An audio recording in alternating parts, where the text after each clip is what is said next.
আসসালামু আলাইকুম বন্ধুরা, কেমন আছেন সবাই? আশা করছি আপনারা সবাই ভালো আছেন। আজকেও আমাদের নওগাঁতে প্রচন্ড ঠান্ডা। টাইটানিকের পানিও এতটা ঠান্ডা ছিল না যতটা ঠান্ডা আজকে নওগাঁর পানি। আজকে একটু করে গুড়ি গুড়ি কুয়াশার মতো পড়ছিল, মানে বৃষ্টির মতোই, কিন্তু বৃষ্টির চেয়ে পানির ফোঁটাগুলো একটু ছোট। তবে এর মধ্যে আমার আম্মু এখানে বসে থেকে পাতিল মাছছিল, অনেকগুলো পাতিল, বড় বড় সাইজের পাতিল। গতকালকে আমাদের এই পাতিলগুলো লাগবে, এজন্য আজকে আম্মু পাতিলগুলো একদম স্টোরের উপর থেকে নামিয়ে এগুলোকে পরিষ্কার করছিল। এই তীব্র ঠান্ডায় আমি আম্মুকে এইসব মাজতে মানা করলাম, কিন্তু আম্মু তো আমার কোনো কথা শুনবে না। আম্মু আম্মুর মতোই কাজ করতেই থাকবে। কি আর বলবো বলেন, মায়েরা এরকমই হয়। আমাদের ছুটি আছে কিন্তু আমাদের মায়েদের কোনো ছুটি নেই, তারা ননস্টপ কাজ করতেই থাকে। ছবিতে যদিও বা পাতিলগুলোকে একটু ছোট মনে হচ্ছে, কিন্তু এই পাতিলগুলো কিন্তু অনেক বড়। এক একটা পাতিলে 15 কেজি করে মাংস ধরে, এরকম পাতিল এগুলো। আর সব শেষে একটা বড় পাতিল আম্মু মাজছিল। সেই পাতিলটা এই যে একদম গাইগেন্টিক সাইজের। এই পাতিলটা কিন্তু ধান সেদ্ধ করা পাতিল, আমাদের একজন প্রতিবেশীর থেকে এটা আনা হয়েছে। কারণ সচরাচর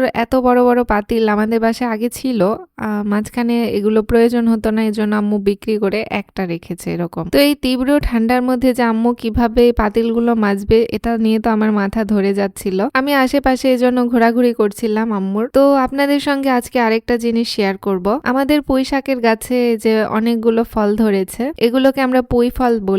তো আপনারা আপনাদের আঞ্চলিক কি নামে ডাকেন কমেন্টে অবশ্যই জানাবেন। এই পুঁই ফলগুলো একটু মাছ দিয়ে চচ্চড়ি করে খেতে খুব ভালো লাগে, খুব টেস্টি। পুঁই ফলের অবশ্য ভাজিও ভালো লাগে, খুব মজা হয়। আমাদের শহরে এগুলো খুব চড়া দামে বিক্রি হয়, তো এবার হয়তো বা আমাদের কিনতে হবে না, আমরা গাছ থেকে পাবো। আর এই যে দেখেন আমার আলুর গাছগুলো অনেক বড় হয়ে গেছে। ডালায় ট্যাগ গজিয়েছিল, সেখান থেকে আম্মুর কাছ থেকে আমি নিয়ে এগুলো লাগিয়েছিলাম। আর মাশাআল্লাহ আমার গোলাপ গাছের গোলাপটাও অনেক বড় সুন্দর হয়ে ফুটেছে। এইদিকে আমাদের আরেকটা পুঁই ফলের গাছেও দেখেন পুরো গাছ ভর্তি পুঁই ফল এসেছে, আর কিছু কিছু ফল পেকেও গেছে। পাকা ফল ছাড়া এগুলো খেতে আসলে মজা লাগে না, এগুলো কাঁচা ফলের কোনো মজা নেই। এই ফলগুলো যখন পেকে যাবে তখন এগুলো তুলে একদম তরকারি করলে খুব মজা লাগে। আবার এদিকে দেখেন আমার হলুদ গাঁদা ফুলের গাছে হলুদ ফুল এসেছে মাশাআল্লাহ। যদিও বা খুব কুয়াশার কারণে আমার ফুলটা একটু মেলেনি, মানে কম মেলেছে। খয়েরি ফুলগুলো মাশাআল্লাহ খুবই সুন্দর লাগছে। এই যে আমাদের আকাশের অবস্থা একদম কালো হয়ে আছে মেঘের কারণে।